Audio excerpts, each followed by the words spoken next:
want to talk about two experiences today that are in the realm of the woo, I guess you'd say. Now, I'll tell you what, just the subject of Bigfoot was hard enough for me to stomach, hard enough pill to swallow, I should say. But any of y'all have ever listened to me talk about my dog disappearing? I still remember December 12th was the last time we saw him on camera. He was a black Labrador named Sam. We called him Samuel L. Jackson. And anyway, he was not afraid of these creatures. He was the one that would come off the porch and go and bark in the direction of where I needed to be looking at. So it's not, I hate to say it, but almost it wasn't a surprise that he was the one that turned it missing, because I'm gonna tell you a story right now. My wife had told me she was sitting out here on the trampoline one evening. Sam was with her, sitting up on the trampoline, and Sam started whining and was looking back here off in this direction. And finally, it spooked my wife enough to where she got up and left. Okay. Now, what the story I'm going to tell you happened back in happened before I was aware Sasquatch really existed. So this was not on my radar. And this is a story that I've only told very few people, David and a handful of others, because I didn't know what to make of it at the time. And this is, like I said, I listen to everything and I consider everything. And, and then if I have an experience, then and it becomes, relatable to me in my life, then, I'm glad that I've listened and educated myself on these things that are considered to be woo. My mother was out of town, just their home over here. She was out of town. My dad was over there alone. The dog started doing that howling that I talked about whenever I heard the whistle and whenever they approached my home and stuff. Well, this is before I was aware of Sasquatch. So the dog started howling. I thought maybe my father had fell. So I went over here and checked on him. I had a 6-hour P320 9mm pistol at the time. I since upgraded because I seen just how big these things are. I'm like, man, it's time to upgrade from a 9mm. And now I carry a 357 or a 45, which still ain't big enough. But anyway, sit over here underneath out of the rain for a second. So I'm over here at my parents' house, checked on my dad. He was fine.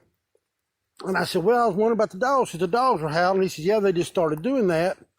So I walked back over to my home because my dad told me to go get something. I forget what it was. I'll make him a peanut butter jelly sandwich, whatever it was. It wasn't that, but I can't remember what it was now. But he sent me over to the house to get him something.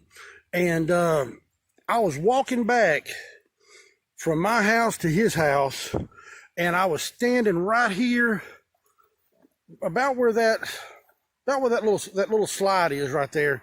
And I could hear my dog Sam. He was coming through the field back here, and he was chasing something and raising all kinds of hell. He was in full. I could tell by the way he was raising hell, but he was in motion. He was running. He was chasing something. Now, I stopped right here, and I was turned facing this direction. Whenever I was listening to him coming, I knew he was coming. He was headed this way, and he was chasing something. Now, this is where the woo comes in, because whatever he was chasing run out from behind my house and went behind the storm shelter in that tree right there, but I really couldn't see it. And people that's heard me describe this before, like my buddy Pete, I described it as rolling smoke. It was like I caught a glimpse of something about right in here before it went behind the storm shelter here. It was up here, up high, but it was like rolling smoke. It was like a black rolling smoke. And Sam was right behind it. Sam was right behind. I'm sorry about my grass cut. My lawnmower broke down. Just got it fixed today. But the rest of the grass looks good though, right? Anyway. So this thing run out from behind the house. Sam was in hot pursuit. It ran behind this the storm shelter, and I remember immediately thinking to myself, I couldn't see it. That I must have just not been able to focus on it because it was moving too fast.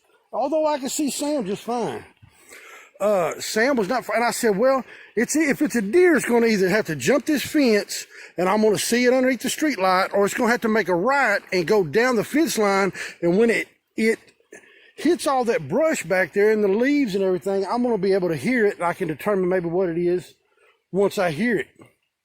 It made a right at the fence, but I could not hear any footfall. When it ran through here, I didn't hear any footfall then. I didn't hear any footfall when it made a right at the fence. And Sam chased it on out into the woods back there.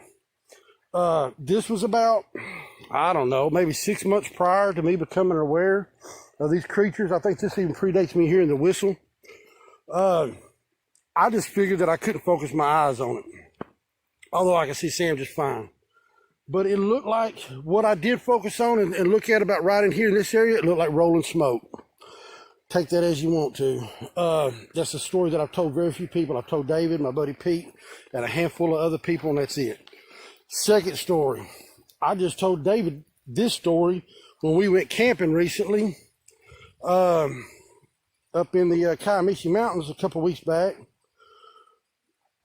After I was aware of these creatures, I done caught video back here of the leaning tree of the mama and the daddy and the other one on December the 24th.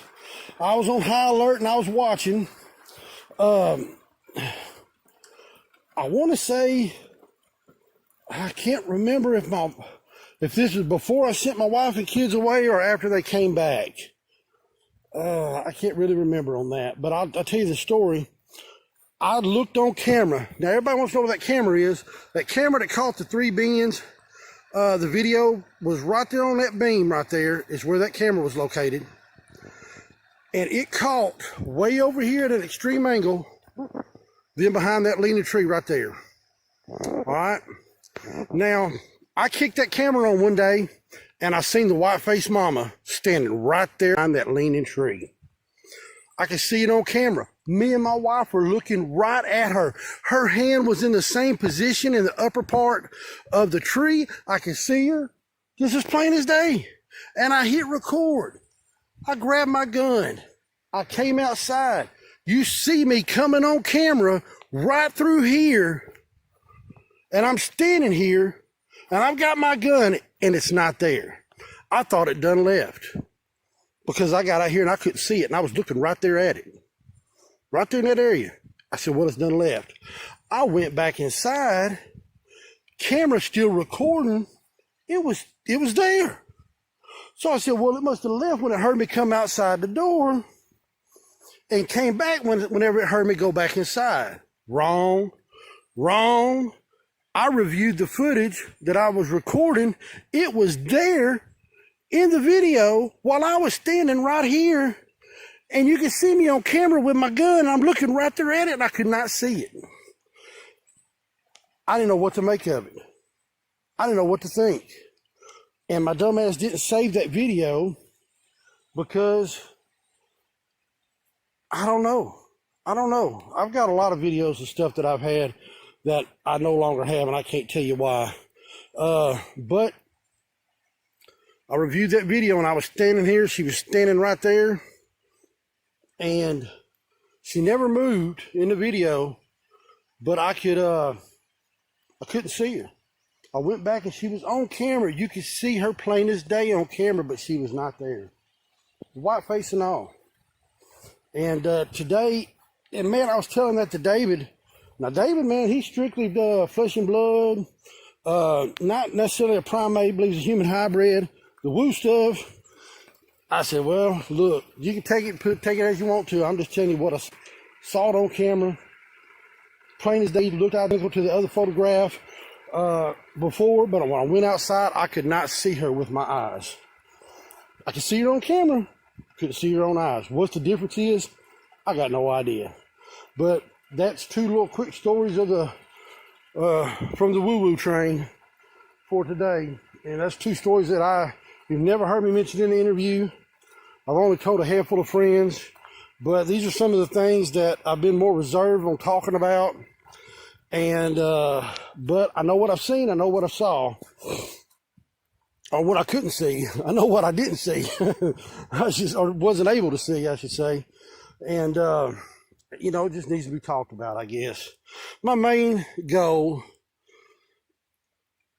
is to bring attention to the persistent interest that these creatures have in children.